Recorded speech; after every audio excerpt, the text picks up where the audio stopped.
आज दुनिया का हाल, nuclear target attack, missile rain, economic war, oil crisis. और मैं फिर पूछ रही हूँ, क्या दुनिया एक बड़े संकट की ओर बढ़ रही है? कमेंट में बताइए, सबसे बड़ा खतरा क्या है, वॉर या ऑयल क्राइसिस? लाइक करें, शेयर करें और जुड़े रहें न्यूज तेज रडार के साथ।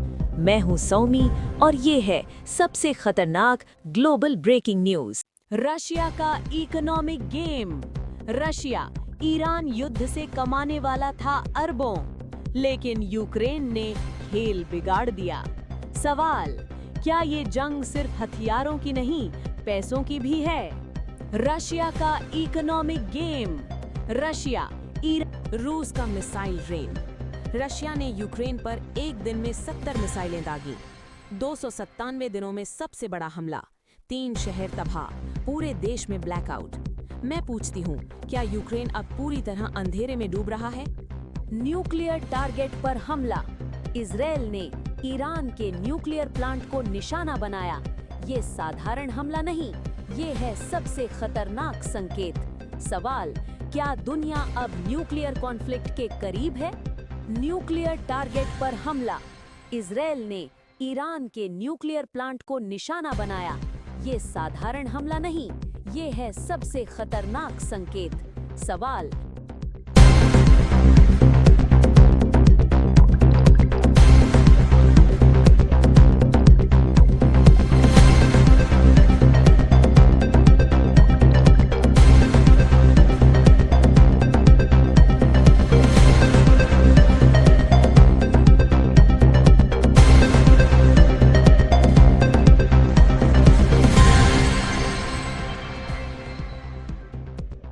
दोनों तरफ से अलग अलग दावे।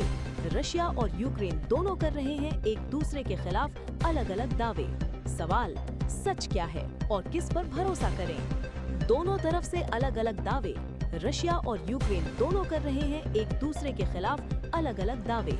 सवाल, सच क्या है और यूक्रेन का पलटवार। यूक्रेन ने रूस के माइक्रो इलेक्ट्रॉनिक प्लांट पर हमला, 6 लोगों की मौत। सवाल, क्या ये अब टेक्नोलॉजी वॉर बन चुका है? यूक्रेन का पलटवार। यूक्रेन ने रूस के सीमा पर 1 लाख सैनिक तैनात। उधर यूक्रेन भी तैयार, सेना अलर्ट पर। लेकिन आम जनता क्या चाहती है? हम युद्ध नहीं चाहते। मैं पूछती हूँ, क्या नेताओं की जंग में जनता पिस रही है? सीमा पर 1 लाख सैनिक तैनात। उधर यूक्रेन भी तैयार, सेना अलर्ट पर। लेकिन आम जनता क्या चाहती है? हम युद्ध नहीं चाहते। मैं पूछती हूँ, क्या नेताओं की जंग में जनता पिस रही है? सीमा पर 1 लाख सैनिक तैनात। उधर यूक्रेन भी तैयार। Petrol export ban. रशिया का बड़ा फैसला, पेट्रोल एक्सपोर्ट पर बैन। असर क्या होगा? ग्लोबल फ्यूल प्राइस बढ़ सकते हैं, भारत समेत कई देशों पर असर। मैं पूछती हूँ, क्या अब जेब पर पड़ेगा सीधा वार? Petrol export ban. एक तरफ न्यूक्लियर खतरा, दूसरी तरफ मिसाइलों की बारिश और अब तेल पर बड़ा वार। दुनिया सिर्फ युद्ध नहीं देख रही, दुनिया एक साथ कई संकट झेल रही है। मैं सीधा सवाल पूछ रही हूँ, क्या ये सिर्फ जंग है या ग्लोबल कोलैप्स की शुरुआत?